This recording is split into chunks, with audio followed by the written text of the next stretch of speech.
All right, let's dive into a question that, let's be honest, can feel deeply unfair. It's a puzzle that people have wrestled with for centuries, and we're calling it the mercy paradox. I mean, have you ever seen this happen? You see someone who's just made a complete mess of their life get this incredible second chance, while someone else who's been doing everything right just keeps hitting wall after wall. It feels totally backwards, doesn't it? Well, today we're going to unpack why this might not be a mistake at all.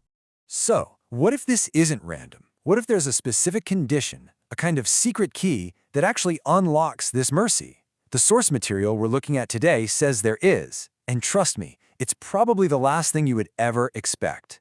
So here's this really radical idea from the source. It suggests there's a specific spiritual posture that makes a higher power, in a way, vulnerable, a state of being that it just can't ignore. This has nothing to do with being good or bad. It's all about the position you take. And that posture, it's called brokenness. Now, we got to be clear here. This isn't about feeling sad or being depressed. It's a deep, conscious admission of your own complete inability to fix yourself. It's that moment you realize that without help from outside, you are totally and completely lost. And look, this isn't some new idea. It's ancient. It's a foundational principle you can find in texts like the Psalms. And the statement here is so absolute. A broken and contrite heart is something that will not be despised. It won't be turned away. This posture, this state of being, is the key we're talking about. Okay, so theory is one thing. Let's see how this plays out in what is maybe the ultimate case study, the famous parable of the prodigal son. So let's follow the younger son's journey, right? He starts out just filled with arrogance, he demands his inheritance, he takes the money, and he leaves. And, predictably, he fails, spectacularly. He hits absolute rock bottom. But it's right there in that moment of total failure that the text says he comes to himself. He finally sees his real condition. He gets it. He can't save himself. And that realization, that is the birth of brokenness.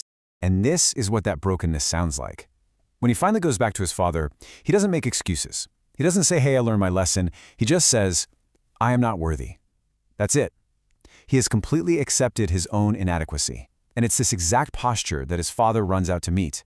But you know, this is where the lesson gets really, really powerful.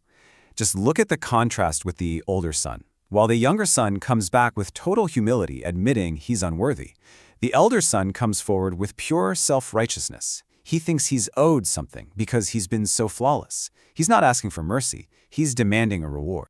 And that right there, that was his fatal mistake. He saw himself as strong, as capable, as deserving. He didn't think he needed any help at all, and by doing that, he completely walled himself off from the very compassion his brother received.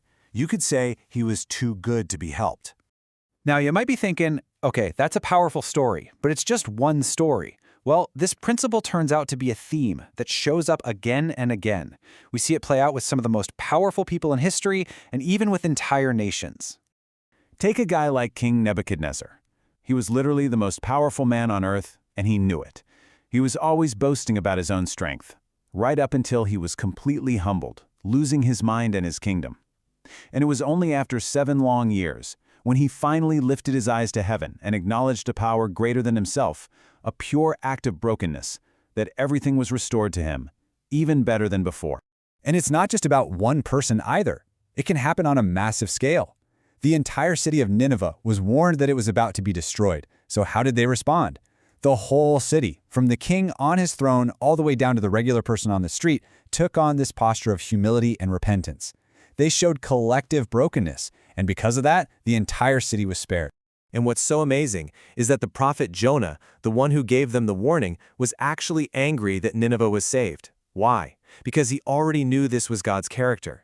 He basically says, I knew it. I knew you were gracious and merciful. I knew you'd find a way to forgive them. This just shows that this response to brokenness isn't a surprise. It's a predictable core part of who God is.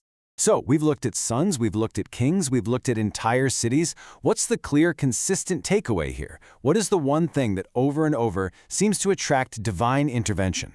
And it all boils down to this one central idea. Divine strength isn't attracted to human strength. A lot of times, it's actually repelled by it. That feeling of self-righteousness, of self-reliance, that whole I got this attitude, it's like a shield. What divine help is actively looking for is the exact opposite, an admission of weakness, a state of true brokenness. So what does this actually look like? Well, the source gives us a kind of roadmap. This isn't just a passive feeling. It involves actively humbling yourself, actively reaching out for help through prayer, and then turning away from the path that got you into trouble in the first place. This is the real, tangible evidence of that broken and contrite heart. And that brings us right back to the paradox we started with. It leaves us with a really provocative question to think about. What if our whole modern idea of strength, total self-reliance, is actually our greatest weakness? And what if true, real, unshakable strength can only be found when we finally get the courage to admit we need help?